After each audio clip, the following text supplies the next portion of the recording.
یہ 2000 قبل مسیح کا ذکر ہے، جب حضرت نوح علیہ السلام کے طوفان کی تباہی کے بعد اللہ تعالیٰ نے سرزمین عرب پر ایک ایسی قوم پیدا فرمائی جو دنیا میں سب سے زیادہ طاقتور، مضبوط اور توانا افراد پر مشتمل تھی۔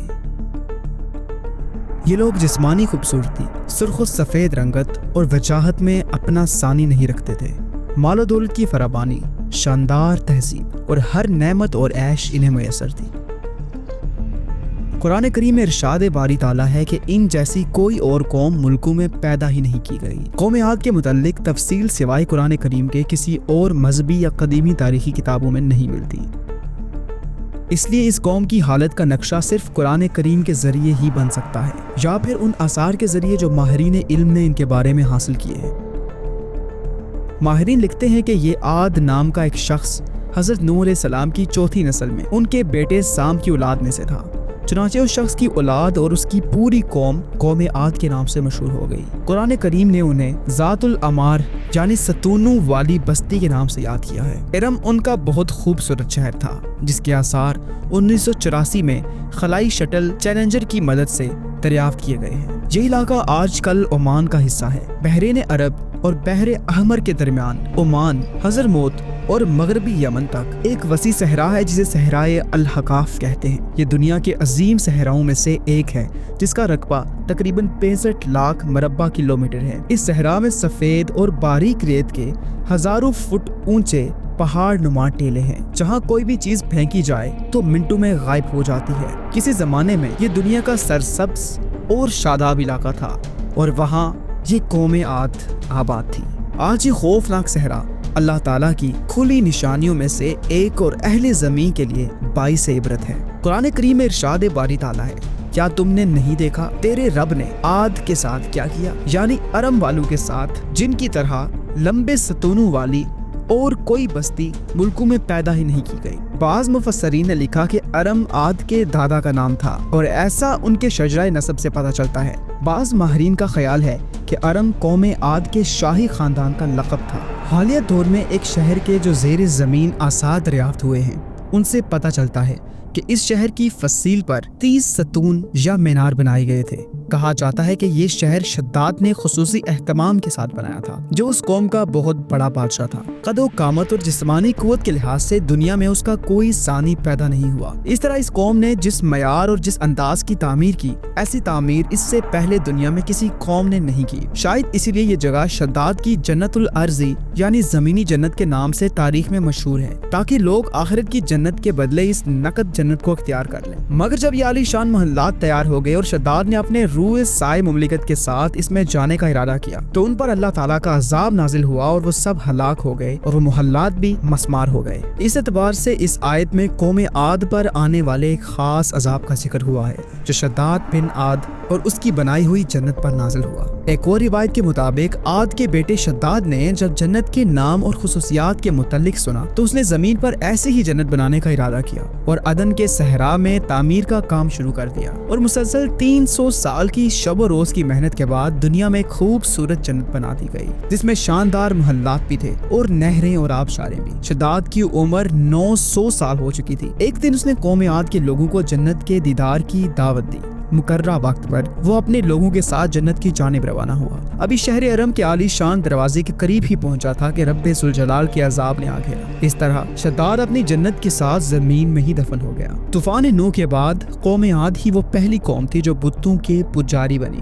علامہ جلال الدین سیوطی اپنی تفسیر میں تحریر کرتے ہیں کہ قوم عاد نہایت ہی زور آور اور بہادر قوم تھی۔ وہ سب بت پرست تھے۔ مختلف کتابوں میں ان کے بتوں کے مختلف نام بیان کیے گئے ہیں۔ بعض نے بتوں کے نام صدا، سمود اور ہیرا بتائے ہیں۔ ماہرین کی رائے کے مطابق ان کے معبود بھی قوم نوح کی طرح پتھر کے 5 بت یعنی عود، سوا، یغوث، یعوق اور نصر ہی تھے۔ کفر و شرک کے سمندر میں غرق قوم عاد کی بدعمالیاں جب اپنے انتہا کو پہنچ گئی تو اللہ تعالیٰ نے انہی کی قوم کے ایک نیک اور صالح بندے کو ان پر نبی بنا کر مبعوث فرمایا۔ حضرت ہود قوم عود کی سب سے معزز شاخ خلو کے ایک خوبصورت اور وجیہ شخص تھے۔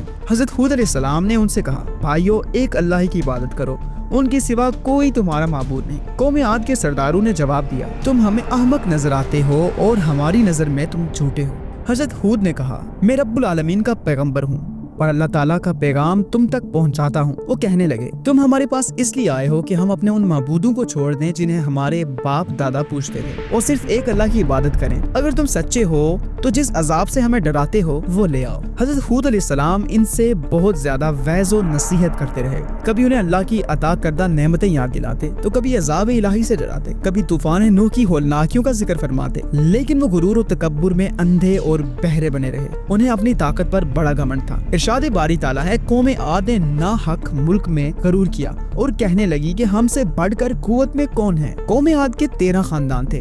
عمان سے لے کر یمن تک ایک طویل علاقے میں ان کی بستیاں تھیں۔ سرسبز و شاداب کھیت اور کھلیانے، پھلوں پھولوں سے لدے ہوئے باغات، میٹھے پانی کی بلکھاتی نہریں، خوبصورت آبادیاں اور تندرست و توانا، قوی اور مضبوط قداور جسم۔ انہی سب نعمتوں نے انہیں سخت غرور میں مبتلا کر رکھا تھا۔ حضرت ہود علیہ السلام نے اپنی قوم کو راہ راست پر لانے کے لیے بڑی جدوجہد کی، لیکن قوم عاد آپ کو جادوگر اور سحر زدہ شخص خیال کرتی تھی، جسے ان کے پتھر کے باطل خداؤں نے دیوانہ بنا دیا تھا۔ وہ لمحہ بھی آ گیا جب حضرت ہود علیہ السلام نے بارگاہ الہی میں دعا فرمائی، اے میرے پروردگار، انہوں نے مجھے جھوٹا کہا ہے، اب تو ہی میری مدد فرما۔